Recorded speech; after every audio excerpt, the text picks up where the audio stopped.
Hello friends, my name is Aamir. स्वागत करता हूं आपका स्मार्ट कीड़ा यूट्यूब चैनल पर। आशा करता हूं आपने मेरे लेसन 1, 2 और 3 तीनों ही बेसिक नॉलेज वाले जो सेशंस थे देखे होंगे क्रिटिकल रीजनिंग को लेकर के। इसकी एक प्लेलिस्ट बनी हुई है हमारे चैनल पर क्रिटिकल रीजनिंग के नाम से, और आप इस पर्टिकुलर चैनल पर जा कर के प्लेलिस्ट में क्रिटिकल रीजनिंग सिलेक्ट करके ये सारे लेसन्स जो अभी तक आ चुके हैं उनको देख सकते हो। अगर आपने ये लेसन्स देख लिए होंगे तो आई होप आपकी कुछ basic knowledge of critical reasoning clear हुआ हो। नेक्स्ट आज हम जो डिस्कस करेंगे, जैसे मैंने प्रॉमिस किया था, एक नया कॉन्सेप्ट, और उस पर जो मॉक टेस्ट में हमारे जो सवाल हैं क्रिटिकल रीजनिंग के, जो टेस्ट जोन में हमने डाले हुए हैं, आप मेंस लेवल के अगर क्वेश्चंस देखोगे तो वो आज हम डिस्कस करेंगे। तो पहले आप देख सकते हो मैंने यहाँ लिखा हुआ है स्टेटमेंट एंड इन्फरेंसेस, ठीक है। यानी आज हम डिस्कस करेंगे कि इन्फरेंसेस क्या होते हैं। अक्सर आपने देखा होगा एक पैसेज दिया होता है और कुछ फॉलोइंग स्टेटमेंट्स दिए होते हैं, और आपसे पूछा जाता है कि इन पर्टिकुलर स्टेटमेंट में से कौन सा ऐसा स्टेटमेंट है जो कि इन्फर किया जा सके। अब इन्फरेंस होता क्या है, तो यहाँ पर हमने डिस्कस करना है व्हाट इज़ एन इन्फरेंस। तो मैंने यहाँ एक लैंग्वेज दी हुई है सामने, आप देख सकते हो, एक डेफिनेशन लिखी है। Inference are statements that can be derived from the given argument. यानी अगर कोई आर्ग्यूमेंट हमें दिया हो तो स्टेटमेंट्स जो हम उसमें से डिराइव कर सकते हैं उस आर्ग्यूमेंट में से, उसे हम इन्फरेंस कहते हैं। अगर आपको ये बात समझ में आ गई हो तो बहुत अच्छी बात है, और अगर नहीं भी आई हो तो ये डायग्राम देखकर आप मुझे बताइए कि आप इन दोनों फेसेस को देख करके क्या इन्फर करते हैं। पहला फेस स्माइली फेस है, ये हमें पता चल रहा है कि इस बंदे का मूड बहुत अच्छा है, ये हम इन्फर कर सकते हैं, इसके साथ आज कुछ अच्छा हुआ है और ये आज बहुत खुश है। दूसरा फेस सैड फेस है, यानी इसके साथ कुछ दिक्कत है, कुछ प्रॉब्लम इसने फेस की है, आज कुछ इसके साथ गलत हुआ है और इसीलिए ये आज दुखी है, ये हम इन्फर कर सकते हैं। क्या इन दोनों ही फेसेस पे कुछ लिखा था कि ये आज खुश हैं या दुखी? नहीं, लेकिन हमने इन्फर किया ना। ऐसे ही जब हम कोई आर्ग्यूमेंट को देखेंगे तो हम उसमें से क्या इन्फर कर सकते हैं, ये हमें अपने सेंस से समझना होगा। उसी को हम क्रिटिकल रीजनिंग भी बोलते हैं। आई होप आपको ये इन्फरेंस का कॉन्सेप्ट इस पर्टिकुलर डायग्राम से क्लियर हो गया हो कि वो स्टेटमेंट्स जो हम बोलेंगे, ठीक है, अगर हम कोई आर्ग्यूमेंट को देखेंगे और वो स्टेटमेंट्स जिनको हम इन्फर कर पाएंगे, बस वही इन्फरेंस होगा, ठीक है। चलिए पहले सवाल पर आते हैं। बहुत ही मॉडरेट सवाल मैंने लिया है और मेरी आपसे गुजारिश है कि पहले आप इसको पॉज करके क्वेश्चन को ठीक से पढ़ लें। हालांकि मैं सारे ऑप्शंस एक ही पेज में नहीं दे सकता था, इसीलिए मैं आपके साथ साथ रीड करूंगा। तो पहला सवाल जो है, आप अगर इंस्ट्रक्शंस देखोगे तो मैंने बोला है the questions given below, a passage is given followed by 5 statements which may और may not be inferred from the passage. और आपको इसमें से करेक्ट इन्फरेंस निकालना है, यानी 5 स्टेटमेंट्स दिए होंगे पैसेज के बाद और वो पांचों हम पढ़ेंगे। यहाँ पर सिर्फ ऑप्शन ए दिख रहा होगा, नेक्स्ट स्लाइड में आपको बाकी के 4 ऑप्शंस दिखेंगे, ठीक है। इसको हम थोड़ा सा क्लियरली डिस्कस करेंगे। बाकी भी क्वेश्चंस में लाए हूँ, लगभग 5 क्वेश्चंस है इसमें। जो मैं डिस्कस कर सकता हूँ मैं डिस्कस करूंगा, बाकी को मैं पॉज कर दूंगा और आप डिस्कशन पढ़ सकते हैं, ठीक है। The successful launch of the UAE's first mission to Mars which also marks the first Arab space mission to the red planet is a significant feat that highlights new ambitions in the Arab Gulf, ठीक है। यहाँ पर कुछ UAE की mission Mars की बात हो रही है। UAE ने अभी सडनली रिसेंटली कुछ मिशन लॉन्च किया है मार्स को लेकर के, ठीक है, और ये पहला फर्स्ट अरब स्पेस मिशन है रेड प्लैनेट की तरफ। और लास्ट प्रीमाइस लिखा है the UAE wants this mission to catalyse growth in its STEM, science, technology, engineering and mathematics sector, ठीक है। यानी UAE चाहता है कि वो अब अपना जो ग्रोथ है वो कैटलाइज करे इन 4 सेक्टर्स की तरफ, science, technology, engineering and mathematics, ठीक है। सिर्फ 2 स्टेटमेंट्स दिए हैं इस पर्टिकुलर आर्ग्यूमेंट में, 2 प्रीमाइसेस हैं। हो सकता है इसमें से कोई एक कंक्लूजन भी हो। चलिए देखते हैं आगे स्टेटमेंट्स क्या कहते हैं। तो ऑप्शन ए कहता है the pitch for self sufficiency among Arab Gulf nations is driven by a desire to out complete regional rival Iran. अब यहाँ थोड़ी सी एक्स्ट्रा लोडेड इन्फॉर्मेशन है। ईरान से कुछ इनका आप देख सकते हो कोई कनेक्शन क्या हमारे आर्ग्यूमेंट में दिख रहा है? जी नहीं। तो ऑप्शन ए तो थोड़ा सा वेवर्ड हो गया और ये हमारे आउट ऑफ स्कोप हो गया। चलिए अगले ऑप्शंस भी देखते हैं। अगला ऑप्शन क्या कहता है? ऑप्शन बी क्या कहता है? The US and China are also launching their own Mars mission in the coming weeks to take advantage of a window where earth and its red neighbour are closest. यानी कि जो Mars का हमारा और India का मतलब हमारे अर्थ का देखा जाए डिस्टेंस, तो वो बहुत ही कम होगा आने वाले समय में। इसी वजह से यूएस और चाइना भी अपना मार्स मिशन लॉन्च कर रहे हैं। ठीक है, ये भी एक एक्स्ट्रा लोडेड इन्फॉर्मेशन है जो हमें दे दी गई है। चलिए ऑप्शन सी देखते हैं। This event creates an ocean of opportunities for India, UAE और even India Gulf Cooperation Council ties. अब यहाँ पर इंडिया और यूएई की बात होने लग गई, तो क्या आर्ग्यूमेंट में इसका जिक्र है? बिल्कुल भी नहीं। कहीं दूर दूर तक कोई भी क्लेम नहीं हो रहा। इंडिया और यूएई के टाइज वहाँ हमें नहीं दिख रहे हैं, लेकिन ये एक्स्ट्रा इन्फॉर्मेशन फिर से दे दी गई, तो ये हमारा इन्फ्लुएंस नहीं हो सकता। चलिए ऑप्शन डी देखते हैं। India can share knowledge and फिर से वही इंडिया को रिलेटेड कर दिया आपने। सारे ऑप्शंस देखना बहुत ज़रूरी है। ठीक है, अगर हम कोई क्वेश्चन को अप्रोच करेंगे तो हम सारे ऑप्शन ज़रूर देख लें। अगर ऑप्शन आ भी गया फिर भी हमें बहुत ज़रूरी एक नज़र ज़रूर मारनी चाहिए। हो सकता है कि हमें एक बेटर ऑप्शन भी मिल जाए। तो एक अप्रोच हमें हमेशा माइंड में रखनी है जब हम इस क्रिटिकल रीजनिंग के सवाल को देखेंगे। तो ऑप्शन डी भी नहीं हो सकता। फिर अपने इंडिया की बात करिए, यहाँ पर इंडिया की आर्ग्यूमेंट में कोई बात नहीं हुई है।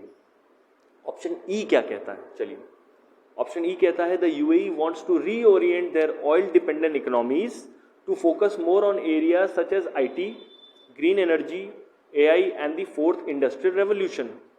अब हमने वहाँ पर लास्ट प्रेमाइस देखा था, स्टेम की बात की थी, साइंस, टेक्नोलॉजी, इंजीनियरिंग, मैथमेटिक्स की बात की थी, बिल्कुल की थी। क्या वो प्रेमाइस इस ऑप्शन ई को स्ट्रांगली आप देख सकते हो कर पा रहा है सपोर्ट? बिल्कुल, वहाँ पर और इन दोनों के बीच में रिलेशन है, हम इम्प्लाई कर सकते हैं। क्यों? क्योंकि ग्रीन एनर्जी, एआई तो हमें तभी मिलेगा ना जब हम साइंस में आगे बढ़ेंगे। ऑब्वियसली ऑप्शन ई एक करेक्ट इन्फ्रेंस निकलता हुआ सामने दिख रहा है, तो हम क्या करेंगे? ऑप्शन ई पे टिक करके आएंगे। ठीक है, बाकी सारे ऑप्शंस क्यों गलत हैं इसका भी डिस्कशन मैंने यहाँ नेक्स्ट सब्सिक्वेंट में किया हुआ है, आप इसको पॉज करके पढ़ सकते हो। ठीक है, क्यों ऑप्शन ए नहीं सही है, क्यों ऑप्शन बी और सी सही नहीं है, और क्यों ऑप्शन डी सही नहीं है, और सिर्फ ऑप्शन ई सही आंसर है। इसको पॉज करके आप पढ़ सकते हैं। इसका डिस्कशन मैंने यहाँ पर इंग्लिश में भी किया हुआ है। ठीक है, चलिए आइए बहुत तेजी से नेक्स्ट क्वेश्चन देखते हैं। तो नेक्स्ट क्वेश्चन कहता है lockdowns and physical distancing have battered the economy, the damage has been noticeably severe on some businesses such as aviation and hospitality. दूसरा प्रेमाइस है। तीसरा प्रेमाइस कहता है market leader IndiGo announce that it will lay off 10% of its 27,000 strong workforce. यहाँ तीन चीज़ें बताई गई। पहला बताया कि फिजिकल डिस्टेंसिंग और लॉकडाउन की वजह से इकोनॉमी बेटर हो चुकी है। डैमेज जो है एविएशन का और हॉस्पिटैलिटी का सबसे ज़्यादा हुआ है। एविएशन यानी कि फ्लाइट इंडस्ट्री, फ्लाइट्स को सबसे ज़्यादा नुकसान हुआ जो फ्लाइट कंपनीज थी, क्योंकि ट्रैवल बंद हो गया। और हॉस्पिटैलिटी तो ऑब्वियसली जब ट्रैवल से रिलेटेड सब कुछ बंद है तो हॉस्पिटैलिटी यानी कि होटल सेक्टर भी बंद है, काफ़ी नुकसान उनको झेलना पड़ रहा है। और तीसरा कहता है कि जो मार्केट लीडर है हमारा इंडिगो एक एयरलाइन का नाम है, हमें पता है, और उसने भी अपने 27,000 की जो स्ट्रॉन्ग वर्कफोर्स जो उसके काम करती है उसमें से भी 10% लोगों को वो अब जॉब में नहीं रख सकते, ले ऑफ कर देंगे उनको। अब ये सब कुछ क्यों हो रहा है? अब हमारा दिमाग इसकी तरफ जाएगा, क्या ऐसा कुछ हुआ है जिसकी वजह से ये सब कुछ हुआ है? ऑब्वियसली अभी फॉर करंट सिचुएशन तो हमें पता है कि पैंडेमिक की वजह से सब कुछ हुआ होगा, लेकिन यहाँ क्या आर्ग्यूमेंट में पैंडेमिक शब्द इस्तेमाल किया है? किसी क्राइसिस का नाम लिया गया है? जी नहीं। लेकिन हाँ, ये तीनों चीज़ें किसी न किसी चीज़ के इफेक्ट तो हैं ही, कोई ना कोई काउंटर इफेक्ट है जिसकी वजह से ये सब कुछ हुआ है। तो पहला ऑप्शन जो कह रहा है वो ये कहता है these are symptoms of severe underlying crisis. Option A आप पढ़ सकते हो। ऑब्वियसली ऑप्शन ए बिल्कुल ही सही इन्फ्रेंस हम बोल सकते हैं। क्यों? क्योंकि बहुत ही सीवियर कोई अंडरलाइंग क्राइसिस है जिसकी वजह से ये सब कुछ हो रहा है, और ये हम इन्फर कर सकते हैं। बिल्कुल हमारे बैक ऑफ माइंड में ये इन्फर हो रहा है। जैसे वो स्माइली फेस को देखकर हम बोल सकते हैं कि बंदा अच्छे मूड का था, तो हम इन तीनों प्रीमाइसिस को पढ़ के बोल सकते हैं कि हाँ, कोई ना कोई क्राइसिस है जिसकी वजह से ये सिम्टम्स हमें देखने को मिल रहे हैं। तो ऑब्वियसली हम ऑप्शन ए पे टिक करेंगे और अगले सवाल की तरफ बढ़ जाएंगे। तो क्या हमें बाकी ऑप्शंस देखने चाहिए? बिल्कुल देखने चाहिए। क्या पता बेटर आंसर मिल जाए कोई और, तो इसीलिए हम ऑप्शन बी भी देखेंगे। ऑप्शन बी कहता है sound businesses fight the systemic shock easily. तो यहाँ पर साउंड बिजनेस का कोई रिलेशनशिप क्या इन तीनों प्रीमाइसेस से होता हुआ दिख रहा है? जी नहीं। हमने एक सजेशन देने की कोशिश की, शायद आपका बिजनेस अगर साउंड होता तो शायद पैंडेमिक को भी झेल लेता, लेकिन ये तो बहुत ही एक्स्ट्रा ऑर्डिनरी इन्फॉर्मेशन होगी, ठीक है, तो इसको हम रिजेक्ट कर देंगे। ऑप्शन सी देखते हैं। ऑप्शन सी कहता है aviation and hospitality industry should be revived at the earliest. Option C आप देख सकते हो यहाँ पर, ऑप्शन सी मैंने ये लिख दिया। तो ये कहते हैं कि एविएशन और हॉस्पिटैलिटी इंडस्ट्री को रिवाइव कर देना चाहिए बहुत जल्दी। क्या ये पॉसिबल है पैंडेमिक में? बिल्कुल भी पॉसिबल नहीं है, अभी तो बिल्कुल भी नहीं हो सकता जब तक कि हमारे पास कोई एक सॉलिड वो सॉल्यूशन इस प्रॉब्लम का नहीं मिल जाता। तो ऑप्शन सी भी एक कोर्स ऑफ एक्शन है, एक सजेस्टिव कोर्स ऑफ एक्शन है, इसलिए वो इसको हम इन्फ्रेंस की श्रेणी में नहीं डाल पाएंगे। क्यों नहीं डाल पाएंगे ये आप समझ सकते हो क्यों। और ऑप्शन ए तो हमारे पास बेटर आंसर है ही है अभी फॉर टाइम बीइंग। तो चलिए नेक्स्ट ऑप्शन भी देख लेते हैं। नेक्स्ट ऑप्शन क्या कहता है? नेक्स्ट ऑप्शन कहता है domestic airlines should make a competitive low cost model to survive the crisis. तो क्या इस समय आपको लगता है कि कोई लो कॉस्ट मॉडल बनाने का भी कोई फायदा होने वाला है? जी नहीं।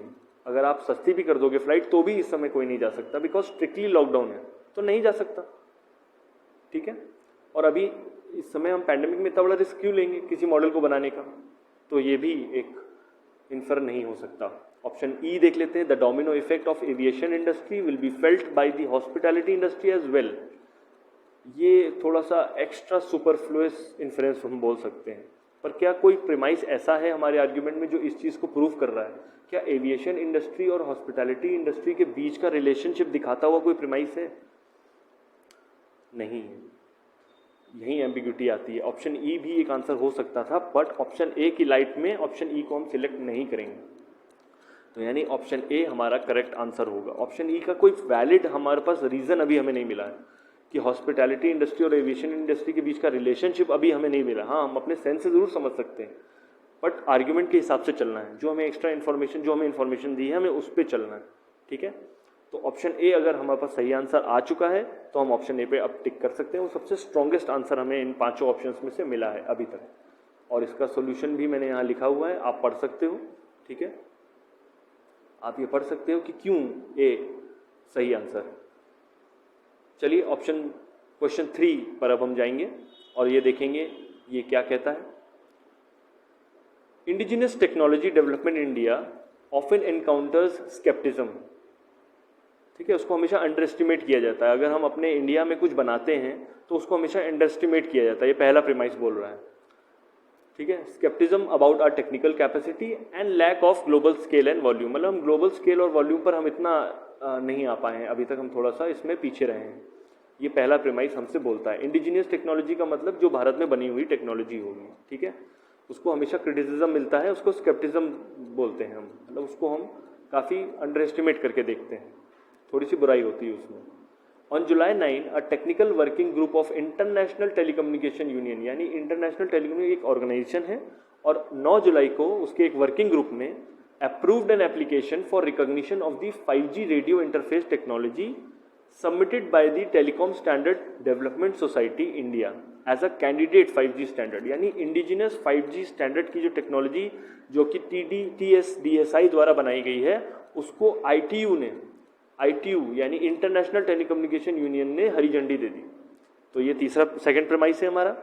हमें ये पता चल चुका है कि इंडिजिनस टेक्नोलॉजी को थोड़ा बुरा माना जाता है हमारे यहाँ, थोड़ा अंडर एस्टिमेट किया जाता है। और दूसरी बात हमें पता चली कि ITU ने हमें 5G स्टैंडर्ड, जो हमारा खुद का बना हुआ 5G स्टैंडर्ड था, उसको अप्रूव कर दिया है।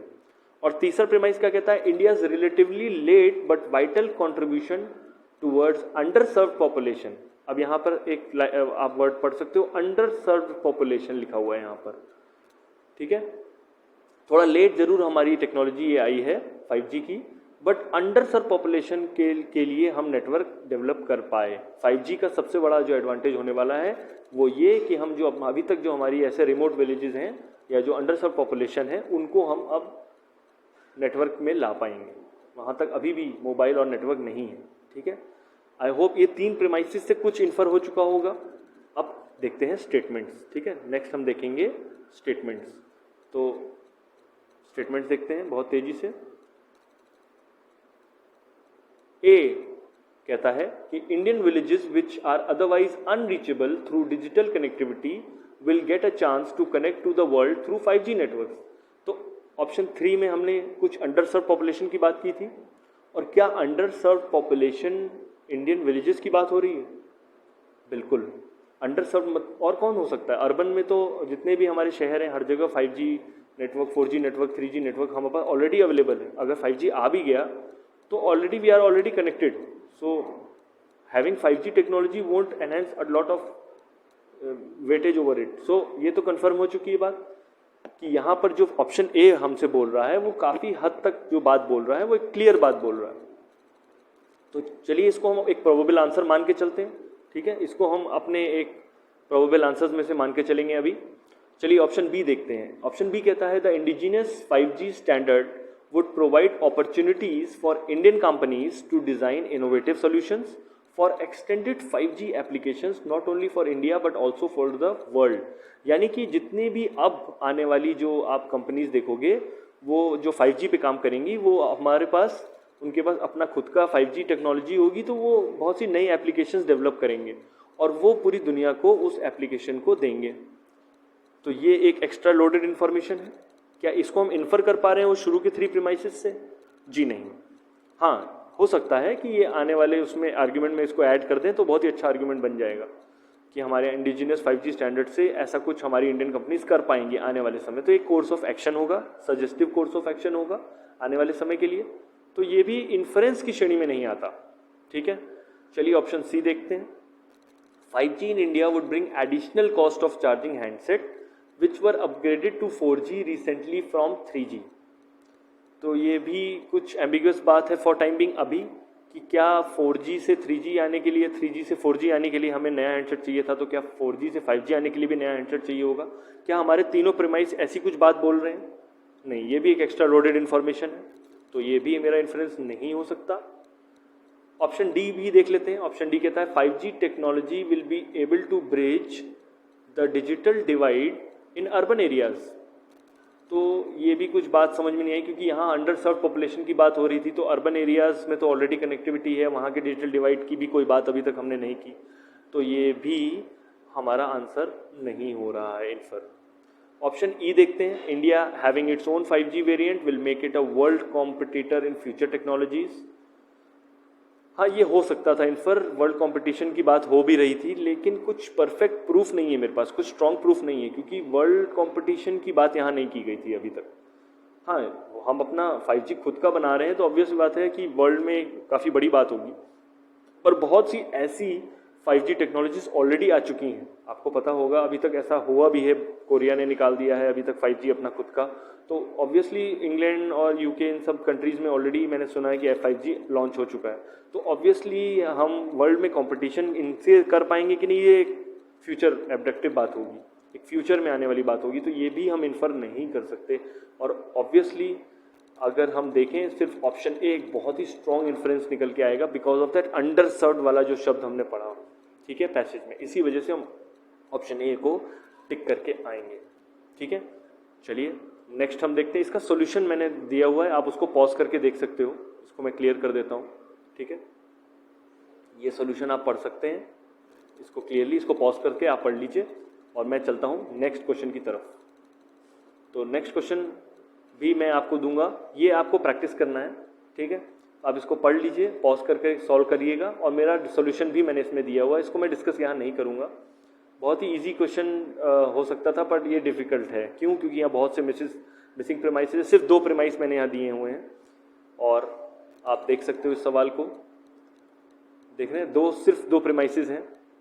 How we fix our renewable generating capacity targets primarily solar and wind is a mystery, ठीक है, थोड़ा सा मिस्ट्रियस क्वेश्चन है ये, तो इसको मैं पॉज कर रहा हूँ। मैं नेक्स्ट फाइनल जो 5th क्वेश्चन है उसको डिस्कस करूँगा, ये आप देख लीजिए, पढ़ लीजिए, नेक्स्ट ये भी पढ़ लीजिए और इसको सॉल्व करिएगा, इसका आंसर मुझे बताइएगा कि मैंने सही डिस्कशन आपका आ रहा है कि नहीं।